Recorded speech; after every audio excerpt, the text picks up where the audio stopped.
Well, you ever do something stupid? Well, I do stupid stuff all the time, but I'm gonna tell you my latest stupid story that cost me money. Well, almost cost me money. I got lucky and got it fixed. But I thought I'd tell you my story, and you might be able to help you out in the future. So what I was doing, I got rental property. I was doing some pressure washing, cleaning the gutters, the soffit, and all that stuff. Doing a great job until I came across the motion sensor, and I thought I was going to miss it. Well, I just saturated it, soaked it, and then the light started freaking out and flickering, and I shut off the pressure washer, and I heard all this buzzing, and it was just this little relay was freaking out inside. And of course, then the lights completely went off. So I turned off the power. I said, well, I fried the motion sensor. No big deal. I got a motion sensor. I'll just rob it out of another sensor and change it. This setup is a little bit different. It actually powers two real nice lights on both sides of the garage door. So and I got to after I got it out to change it, I got to looking at it. This thing's made a little bit different. Most of them you just have this one little component. That's all you got. But this one has two pieces to it. You got this circuit board, and just fits in behind the lens here because it's got the photocell on the back side. And you got this other box full of electronics, the transformer and a little relay.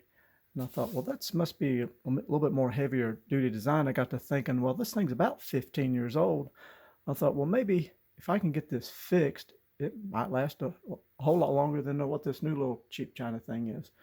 So I got to thinking about, I remember years ago, I jumped in the pool with my phone in my pocket, and I was able to bring it back to life by taking the phone apart and soaking it in 91% alcohol and blowing it out with air, letting it sit out in the sun for a day or two, put the battery back in, and lo and behold, it came back to life.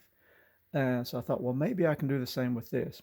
I mean, it was already broken. I had nothing to lose, so I just took a little time. So what I did, I took, as I took it apart, when I took this cover off, took the screws out, water was dripping everywhere. Water, I mean, it just completely saturated it, soaked to the bone. So I took it out, dried it off best I could. I took me some alcohol here, poured all over it, got me a little toothbrush, did some scrubbing really good. And then I sat it in front of the refrigerator for a couple of days at the bottom where it had some warm air blowing across it.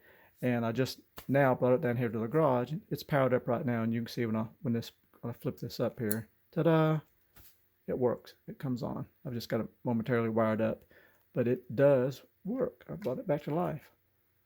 So just to show you, you can sometimes bring this stuff back to life after getting it wet.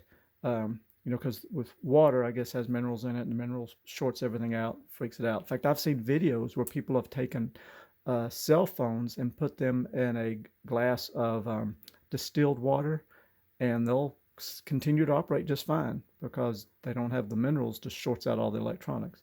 I don't recommend that, but it seems to work. So anyway, I brought it back to life, and so maybe if you happen to soak your motion sensor or drop your phone in the water or the toilet, pull it out real quick, get you some alcohol, soak it, let it dry for a few days, and maybe you can bring it back to life. So anyway, I saved myself a few dollars, and maybe you can too. Thanks for watching. Have a great day. Bye.